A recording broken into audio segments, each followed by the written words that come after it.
Apakah kemunculan AI saat ini polanya sama seperti halnya awal mula kemunculan Google? Bagaimana respon masyarakat? Apakah sama saat awal mula Google muncul dan saat AI muncul saat ini? Apakah AI akan bernasib sama seperti Google? Pastiin teman-teman nonton video ini dari awal sampai selesai. Kita akan berdiskusi dan nanti pada akhir video saya akan mencoba menghidupkan komunikasi sama si ChatGPT tentang tema ini. Kemunculan ChatGPT menghadirkan cara baru dalam berinteraksi dengan teknologi.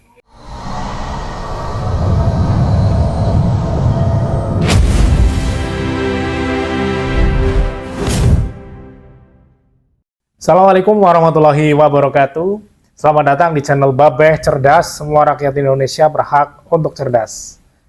Terima kasih kalian tetap setia di channel Babeh Cerdas. Kali ini Babeh hadir dalam segmen kali ini masih di segmen Babeh Podcast. Kali ini Babeh Podcast masih bersama ChatGPT, ditemani oleh ChatGPT, oleh AI. Dan teman-teman semuanya, terima kasih banyak yang teman-teman sudah subscribe, sudah setia bersama channel Babeh Cerdas ini ya teman-teman. Kurang lebih 2 bulan ini Babeh telah fokus pada konten tentang podcast dengan AI teman-teman. Dan ternyata memang ya begitu banyak respon dari teman-teman netizen di YouTube ini teman-teman semuanya. Dan kali ini Babeh pengen bahas tentang awal mula kemunculan si AI ini, atau dalam hal ini spesifiknya adalah ChatGPT, karena yang kalau menurut Babeh itu yang pertama booming adalah ChatGPT. Apakah nasibnya itu sama teman-teman seperti halnya Google sebagai mesin pencari saat dia awal mula muncul teman-teman. Jadi perlu diketahui bahwasanya kalau dari sumber diketahui bahwasanya Google itu muncul kan kurang lebih 1998 sampai tahun 2002. Awal-awal muncul itu teman-teman banyak sekali respon dari masyarakat. Ada yang pro dan ada yang kontra. Sama seperti halnya kemunculan ChatGPT ini. Ada yang pro dan juga ada yang kontra. Ada beberapa permasalahan atau respon dari para pengguna internet yang muncul ketika awal mula kemunculan Google ini. Ada juga penolakan teman-teman tentang adanya isu tentang keamanan data dan juga privasi, di mana itu muncul seiring berkembangnya waktu. Itu beberapa orang mulai khawatir tentang data-data pribadi yang dikumpulkan oleh Google teman-teman, karena waktu itu mungkin kita misalkan mencari nama siapa semacam itu akan muncul kayak gitu ya. Itu mulai kekhawatiran tentang bagaimana ini tentang privasi. Kemudian juga tentang validitas data ya teman-teman. Validitas data yang diberikan Google waktu itu juga orang mulai berpikiran ini beneran atau tidak. Orang mulai berpikir ini benar-benar bisa dipertanggungjawabkan atau tidak. Nah, sampai dari 98 sampai tahun 2000 itu masih banyak penolakan, lebih banyak penolakannya. Kemudian tahun 2000 sampai tahun 2005, kemudian tahun 2000 sampai tahun 2005 itu Google mulai tren positif nih. Jadi dari 98 sampai 2000 dia negatif, banyakannya negatif.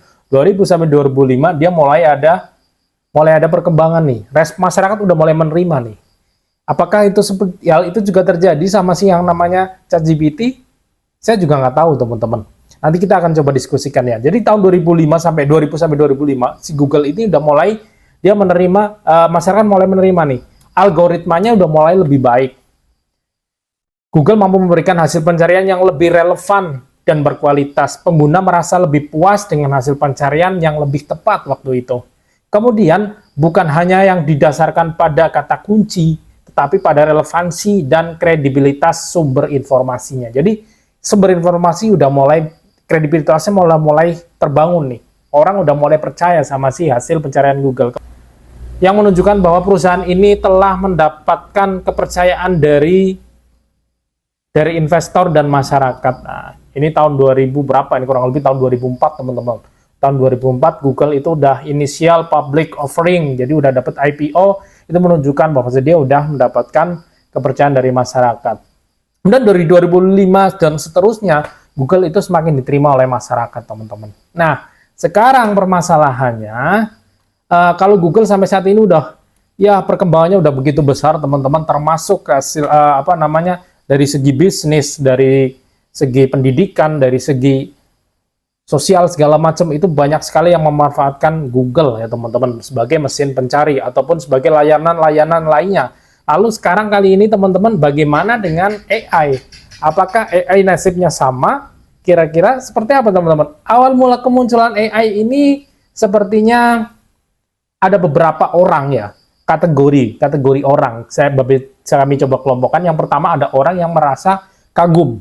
Ada orang-orang yang merasa kagum tentang teknologi baru, ataukah ingin tahu atau kagum dengan hasil yang dapat di-generate oleh si AI ini. Jadi lebih orang-orang wah kagum ini, wow semacam itu.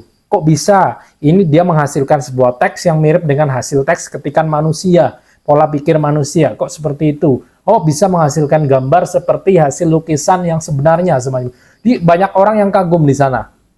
Banyak orang yang kagum di sana. Kemudian setelah orang yang kagum muncul juga orang khawatir. Cuma khawatirnya ini tidak, kalau dulu kemunculan Google itu khawatirnya terbatas pada data privasi. Kalau AI tidak, kekhawatirannya justru pada dampak sosial ekonomi. Banyak orang yang mulai khawatir bahwasanya pekerjaan-pekerjaan di dunia ini mulai tergantikan. Banyak orang yang khawatir pekerjaannya akan tergantikan oleh AI. Contoh nyatanya adalah driver, teman-teman. Mungkin teman-teman di Cina, taksi online udah banyak yang menggunakan drivernya robot ya teman-teman.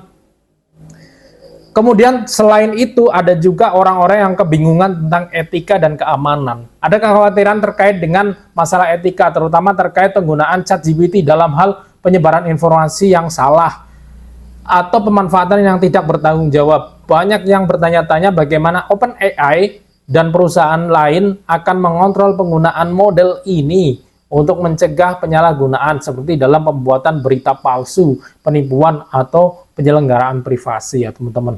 Termasuk keamanan. Dalam segi keamanan juga pemanfaatkan AI ini juga dimanfaatkan dalam dunia senjata ya teman-teman. Ketika senjata ini digunakan untuk senjata otomatis penghancur atau pembunuh segala macam seperti itu juga muncul kekhawatiran di arah sana teman-teman. Jadi ini lebih ekstrim lagi. Kalau Google lebih ke arah ketakutan akan privasi data yang dikelompokkan, kalau ini enggak. Ekonomi, keamanan, bahkan nyawa teman-teman. Ini dari AI, kecerdasan buatan. Kemudian reaksi dari dunia pendidikan juga muncul teman-teman. Di dunia pendidikan ada kecemasan terkait penggunaan ChatGPT. Muncul sebuah kecemasan di dunia pendidikan. Dicemaskan bahwasanya para pelajar itu memanfaatkan ChatGPT untuk menjawab soal secara otomatis atau menjawab semua pertanyaan secara otomatis. Kita tinggal memberikan indikator data dan juga persoalnya, nanti dia akan bisa menjawab secara otomatis. Hal ini menimbulkan perdebatan tentang penggunaan AI di masa ini, teman-teman semuanya. Kemudian respon dari teman-teman pengusaha di dunia bisnis adanya AI ini responnya cukup positif teman-teman, karena dengan adanya AI ini banyak sekali sektor-sektor atau bagian-bagian tertentu yang begitu dimudahkan dengan adanya AI. Mulai seperti halnya contoh membuat sebuah judul produk dalam teman-teman yang jualan online, atau membuat sebuah deskripsi produk, atau membuat sebuah narasi, atau membuat sebuah ilustrasi teman-teman. Banyak sekali ya, banyak lagi lainnya. Ada juga yang bikin video teman-teman. Tidak sedikit juga orang-orang yang meragukan tentang hasil dari kemampuan hasil generate dari ChatGPT juga tidak sedikit, terutama dalam hal keakuratan terhadap informasi yang didapatkan. Terutama teman-teman, saya tahu di channel Babe Cerdas ini banyak teman-teman yang bapak-bapak yang menonton video dari Babe Cerdas ini, mungkin banyak sekali yang meragukan dan juga masih mungkin istilahnya, wah masa iya ChatGPT, masa iya kecerdasan buatan semacam itu. Jangan-jangan itu adalah sebuah aplikasi yang sudah disetting ya teman-teman.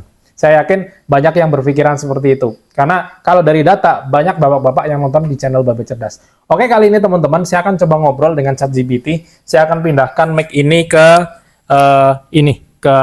ChatGPT ini. Oke, kali ini saya sudah bersama ChatGPT. Saya sudah menghidupkan ChatGPT. Saya kali ini pengen ngobrol sama ChatGPT yang ini terkait bagaimanakah awal mula kemunculan Google dan juga kemunculan ChatGPT, terutama aspek dari respon masyarakat. Kira-kira gimana perbandingannya antara awal mula ChatGPT muncul sama Google muncul? Respon masyarakat gimana nih? Halo semuanya. Nah, kalau kita bicara soal respon masyarakat, saat Google pertama kali muncul, orang-orang terkesima dengan betapa mudahnya mencari informasi di internet. Sebelumnya, mesin pencari tidak seefisien itu. Sementara itu, kemunculan ChatGPT menghadirkan cara baru dalam berinteraksi dengan teknologi, yakni melalui percakapan. Masyarakat awalnya terkejut dengan kecanggihan AI dalam memahami dan merespon bahasa manusia. Kedua inovasi ini benar-benar mengubah cara kita berinteraksi dan teknologi. Bagaimana menurut kalian? Apakah kalian lebih terkesima dengan Google atau ChatGPT saat pertama kali mengenalnya? Ketika kita berbicara 5 tahun awal kemunculan antara ChatGPT dan Google, kira-kira lebih banyak penolakan saat pertama kali Google muncul atau saat pertama ChatGPT muncul? Waktu Google pertama kali muncul, respon masyarakat cukup positif karena Google memberikan solusi yang sangat dibutuhkan, pencarian informasi yang cepat dan relevan. Ada skeptisisme tentu saja, tapi secara umum penerimaan cukup baik. Sedangkan dengan ChatGPT, karena AI dan teknologi percakapan masih terbilang baru bagi banyak orang, responnya lebih beragam. Ada kekaguman pada kemampuannya, tapi juga kekhawatiran tentang implikasi etis dan dampaknya terhadap pekerjaan. Jadi, bisa dibilang ChatGPT menghadapi lebih banyak skeptisisme pada awal kemunculannya dibandingkan dengan Google. Kalau menurutmu saat ini kan Google udah banyak lah diterima oleh masyarakat, di mana dia sebuah mesin pencari yang canggih yang bisa dimanfaatkan dan diterima, termasuk kredibilitas datanya. Kalau menurut prediksimu, ini penolakan masyarakat akan bertahan sampai kapan sih? Sampai pada akhirnya masyarakat menerima, oh iya ini adalah AI, kita bisa manfaatkan dan bisa kita terima apa yang dihasilkan oleh AI. Kapan itu akan terjadi menurutmu? Nah, prediksi soal penerimaan AI oleh masyarakat itu cukup rumit, karena banyak faktor yang berpengaruh. Tapi kalau kita melihat tren saat ini, semakin banyak orang yang mulai memahami dan menerima AI, terutama karena AI semakin terintegrasi dalam kehidupan sehari-hari. Kemungkinan besar, dalam 5 hingga 10 tahun ke depan, kita akan melihat penerimaan yang lebih luas terhadap AI. Faktornya termasuk peningkatan kepercayaan terhadap teknologi ini, regulasi yang lebih jelas, serta pengembangan AI yang semakin etis dan transparan. Jadi, meskipun ada penolakan di awal, lambat laun masyarakat akan semakin menerima AI sebagai bagian dari kehidupan sehari-hari.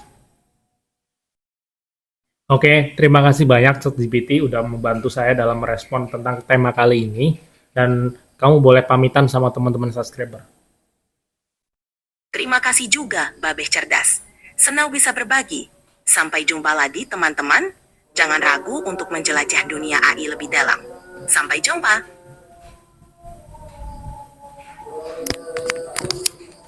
Saya sedikit merespon untuk video sebelumnya ya teman-teman semuanya, terkait video podcast Babe, di mana video sebelumnya Babe membuat sebuah video tentang Babe itu hanya merespon.